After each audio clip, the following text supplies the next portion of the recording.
Hello दोस्तों, कैसे हो आप सब। Welcome back to job university. मैं हूं प्रकाश।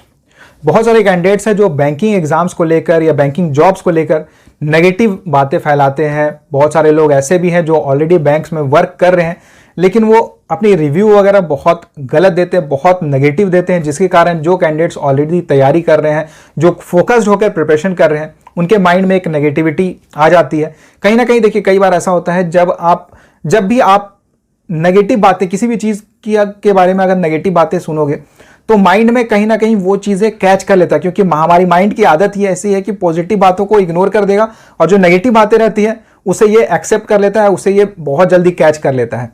तो बैंक जॉब्स में, यानी कि जो लोग ऑलरेडी एसबीआई में वर्क कर रहे हैं, एसबीआई पीओ, एसबीआई क्लर्क या फिर आईबीपीएस बैंक्स में, पब्लिक सेक्टर बैंक्स में वर्क कर रहे हैं, तो बहुत सारे लोगों से आपको सुनने को मिलता है। बहुत सारे लोग तो मैं नहीं कहूँगा, 10% लोग या फिर 5% लोग ऐसे होते हैं जो जॉब के बारे में, अपनी जॉब के बारे में बहुत ज़्यादा बुराई करते हैं और उसके कारण बाकी कैंडिडेट्स को बहुत ज़्यादा प्रॉब्लम होती है जो फोकस होकर प्रिपरेशन कर रहे हैं। देखिए, सबसे पहले तो इस बात को समझना होगा कि किसी भी पर्सन की, कोई अगर गवर्नमेंट जॉब की तैयारी कर रहा है या फिर गवर्नमेंट जॉब में वो जाना चाहता है या फिर पब्लिक सेक्टर में जाना चाहता है, पब्लिक सेक्टर जॉब में, तो एक्सपेक्टेशंस क्या क्या होते हैं। सबसे पहली जो एक्सपेक्टेशन होती है वो होती है फाइनेंशियली स्टेबल होना, कि फाइनेंशियली स्टेबल हो, यानी कि एक फिक्स्ड सैलरी आनी चाहिए, ताकि घर की प्रॉब्लम्स होती है, खर्च होता है, तो वो सब चीज़ें हैंडल हो सके। दूसरी बात होती है जॉब की स्टेबिलिटी होनी चाहिए, जॉब सिक्योर होना चाहिए, क्योंकि प्राइवेट में अगर आप जाते हो सैलरी बहुत अच्छी अगर आपको हो सकता है मिल जाए, लेकिन कोई गारंटी नहीं रहती कि नेक्स्ट मंथ भी आपकी जॉब रहेगी या नहीं रहेगी।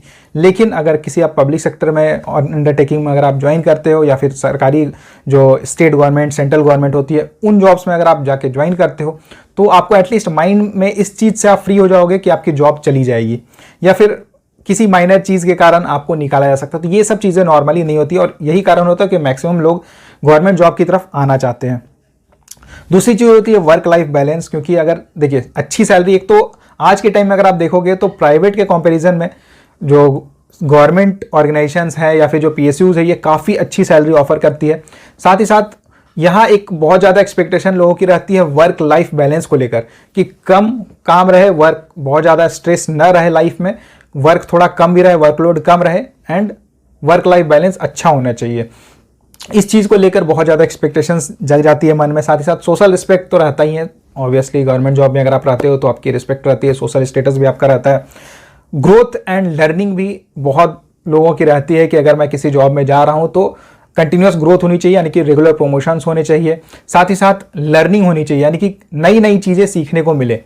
तो ये सारी चीज़ें ना एक्सपेक्टेशन रहती है कैंडिडेट्स की, या फिर मैं कहूँ तो जो एस्पिरेंट्स रहते हैं, गवर्नमेंट जॉब एस्पिरेंट्स रहते हैं, उनकी एक्सपेक्टेशंस रहती है जॉब से। लेकिन ऐसा नहीं है कि आपकी सारी एक्सपेक्टेशंस किसी एक जॉब से फुलफिल हो सकती है। कुछ जॉब्स ऐसी रहती हैं जहाँ पे आपकी सारी एक्सपेक्टेशन फुलफिल हो सकती है, लेकिन कई सारी जॉब्स ऐसी रहती हैं जहाँ पे आप ये एक्सपेक्ट नहीं कर सकते हो। अगर आपको सैलरी अच्छी मिल रही है तो वर्कलोड आपका ज़्यादा रहेगा, वर्क प्रेशर ज़्यादा रहेगा, वर्क लाइफ बैलेंस उतना अच्छा नहीं रहेगा। अब यहाँ एक बहुत इंपॉर्टेंट क्वेश्चन आता है कि बहुत सारे लोग बैंकिंग जॉब से रिज़ाइन क्यों कर देते हैं। इवन एसबीआई पीओ की पोस्ट में ज्वाइन करने के बाद, जो सबकी एक ड्रीम जॉब होती है, उसमें ज्वाइन करने के बाद मे बी 1 ईयर के बाद या 2 ईयर के बाद वो रिज़ाइन कर देते हैं। अगर कोरा पे जाकर आप पढ़ोगे, जो अलग अलग लोगों के एक्सपीरियंसेस रहते हैं तो वो अपने शेयर करते हैं एक्सपीरियंसेस, कुछ रिव्यूज़ वगैरह भी शेयर करते हैं जॉब्स के बारे में। तो वहाँ आप देखोगे कुछ लोग ऐसे रहते हैं जो जॉब के बारे में केवल नेगेटिव बातें बताते हैं। लेकिन एक चीज़ यहाँ पे आपको ये समझना होगा कि जो भी कैंडिडेट तैयारी कर रहे हैं आज के समय में, गवर्नमेंट जॉब्स को टारगेट करके प्रिपरेशन कर रहे हैं, देखिए आज के समय में सबसे बड़ी प्रॉब्लम है कि वैकेंसीज बहुत कम रिलीज होती है, एंड उसके बाद वैकेंसीज जो आती भी है उसमें जो सिलेक्शन प्रोसेस होता है बहुत ज़्यादा टाइम लग जाता है। जैसे अगर मैं रेलवेज़ की बात करूं, 4-4 साल 5-5 साल लग जाता है जो पूरा प्रोसेस कंप्लीट होने में। अगर मैं बात करूं एसएससी की, तो एसएससी में आपको मिनिमम 3 to 4 ईयर्स तो लेकर चलना होगा, कि नोटिफिकेशन निकलने से लेकर फाइनल ज्वाइनिंग तक आपको एटलीस्ट 4 ईयर्स लग जाएगा।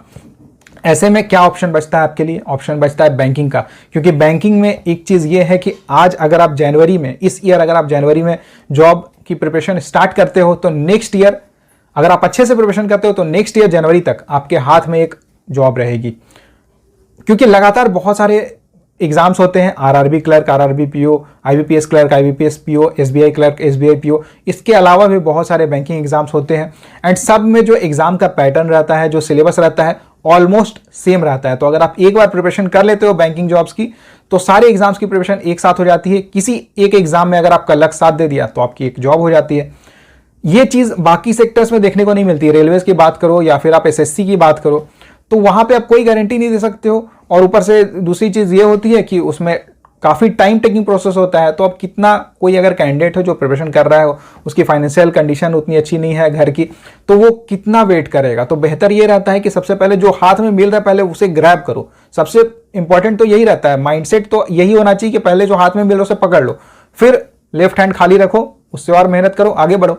लेकिन जो पहले हाथ में मिल रहा है वो तो मिलना चाहिए, वो तो लेना चाहिए।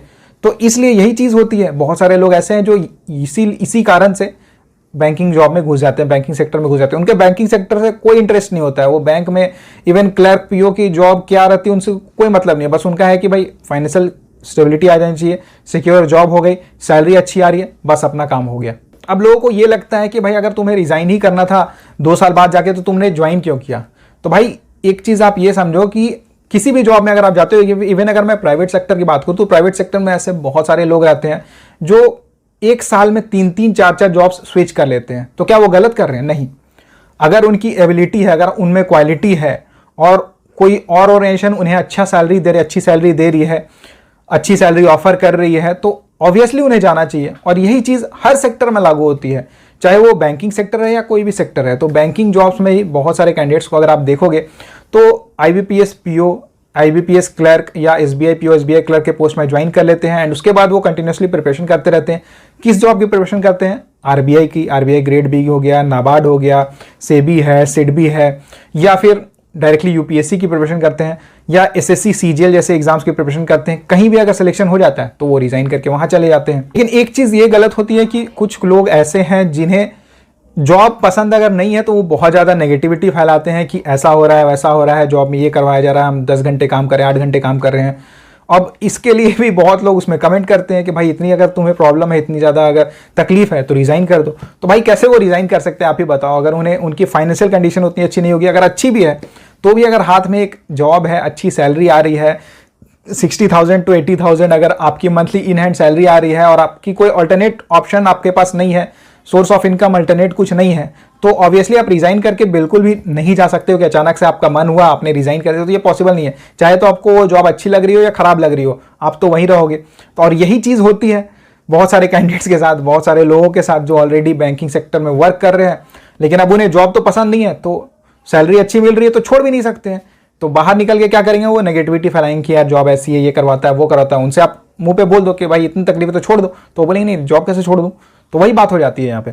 और देखिए कुछ लोग ऐसे होते हैं जिनकी एक्सपेक्टेशन बहुत ज़्यादा होती है, जो सोचते हैं वर्क लाइफ बैलेंस भी बहुत अच्छी होनी चाहिए, सैलरी भी अच्छी होनी चाहिए, साथ ही साथ स्टेबिलिटी भी होनी चाहिए। तो सारी चीज़ें आपको नहीं मिल सकती एक जॉब में। खास करके आपको पता है ना कि सब्र का फल मीठा होता है, आपने सुना होगा। तो यहाँ सब देखिए, आपने सुना होगा सब्र का फल मीठा होता है। तो यहाँ पे आप अगर कुछ वैसी बड़ी जॉब में जाना चाहते हो तो फिर आप डायरेक्टली एसएससी सीजीएल की तैयारी करो, या फिर आप यूपीएससी की तैयारी करो, आरबीआई की तैयारी करो, क्योंकि ये जॉब्स ऐसी है जहाँ पे सिलेक्शन के बाद, ज्वाइनिंग के बाद आपकी एक वर्क लाइफ बैलेंस काफ़ी अच्छा रहता है, सैलरी भी काफ़ी अच्छी रहती है। लेकिन इसका बस जो प्रोसेस होता है ये काफ़ी टाइम टेकिंग होता है। अगर मैं यूपीएससी की बात करूं तो यूपीएससी में प्रिपरेशन में, तैयारी करने में ही आपको 1 से 2 साल लग जाएगा एंड उसके बाद जो पूरा सिलेक्शन प्रोसेस होता है वो 1 साल का होता है। इसके बाद भी कोई गारंटी नहीं कि आपका सिलेक्शन हो पाएगा। लेकिन वहीं अगर आप बैंकिंग सेक्टर की तैयारी करते हो, बैंकिंग एग्जाम्स की तैयारी करते हो, आप 6 मंथ्स अगर डेडिकेटेड होकर प्रिपरेशन कर लेते हो तो आपका 100% सिलेक्शन हो जाएगा। तो अब जिनकी जॉब को लेकर एक्सपेक्टेशन बहुत ज़्यादा रहती है, बैंकिंग सेक्टर में वो घुस तो जाते हैं, लेकिन उनकी अगर गवर्नमेंट जॉब से जो एक्सपेक्टेशन थी वो फुलफिल नहीं हो पाती है, तो फिर वो रिजाइन करके चले जाते हैं कहीं और, या फिर किसी और एग्जाम्स की प्रिपरेशन करते हैं, या तो रिजाइन करके प्रिपरेशन स्टार्ट करते हैं, या फिर प्रिपरेशन करते हैं, कहीं और सिलेक्शन हो जाता है तो रिजाइन करके चले जाते हैं। तो इसमें कोई इशू नहीं है, कोई प्रॉब्लम नहीं है। अगर आप भी ऐसे कैंडिडेट हो जिनकी इंटरेस्ट है एसएससी सीजीएल, आपकी इंटरेस्ट है रेलवेज, लेकिन आपके पास मजबूरी है, तो डेफिनेटली आप कोई क्लरिकल पोस्ट ले लो, क्लरिकल पोस्ट में ज्वाइन कर लो, या फिर ऑफिसर पोस्ट में ज्वाइन कर लो। तैयारी करते रहो, प्रिपरेशन करते रहो, जिस दिन आपका सिलेक्शन हो जाएगा यहाँ रिजाइन मार के चले जाना। लेकिन ऐसा बिल्कुल भी मत करना कि आपकी फाइनेंशियल कंडीशन अच्छी नहीं है, परिवार उतना आपको सपोर्ट नहीं कर सकता है, फिर भी आप सोचोगे कि नहीं नहीं जोश जोश के चक्कर में कि नहीं भैया मुझे तैयारी करनी एकदम यूपीएससी की, मुझे तैयारी करनी एसएससी सीजीएल की, और बैंक में मुझे उतना टाइम नहीं मिल पा रहा है तो मैं जॉब रिजाइन कर दूंगा। तो ऐसा बिल्कुल भी मत करना, ये गलती बिल्कुल भी मत करना। बहुत सारे लोगों को मैंने देखा है कि जोश में होश खो बैठते हैं।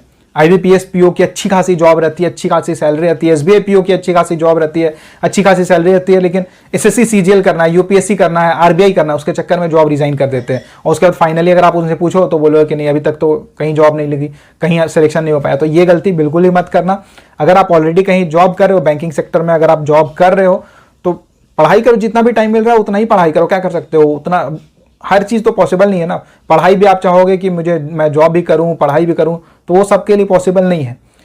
तो इसलिए आपको क्या करना है, अभी जितना टाइम मिलता है उसमें आप स्टडी करो, कहीं और जिस भी जॉब में आप जाना चाहते हो उस जॉब को टारगेट करके प्रिपरेशन करो, तैयारी करो, सिलेक्शन होगा, चले जाना। और वो कैंडिडेट्स जो अभी तैयारी कर रहे हैं बैंकिंग सेक्टर के लिए, तो मैं आपसे यही कहूंगा कि अभी ज़्यादा आपको इन सब चीज़ों के बारे में नहीं सोचता है, नेगेटिविटी के बारे में तो बिल्कुल भी नहीं सोचना। पहले आप सिलेक्शन ले लो, पहले आप सिलेक्शन लो, उसके बाद आप डिसाइड करना कि भाई इसमें ज्वाइन करना है या नहीं करना है। पहले आप SBI क्लर्क की एग्जाम क्वालिफाई करो, SBI PO की एग्जाम क्वालिफाई करो, IBPS क्लर्क एग्जाम क्वालिफाई करो, IBPS PO एग्जाम क्वालिफाई कर लो। क्वालिफाई करने के बाद जब ज्वाइनिंग आएगी, सारा प्रोसेस कंप्लीट हो जाएगा, जब ज्वाइनिंग आएगी उस दिन डिसाइड करना कि भाई ज्वाइन करना है या फिर नहीं करना है। लेकिन ये गलती बिल्कुल ही मत करना, ये सोचना कि मैं तैयारी ही नहीं करूंगा, ये सबसे बड़ी बेवकूफ़ी होती है। तो ये बेवकूफ़ी बिल्कुल ही मत करना।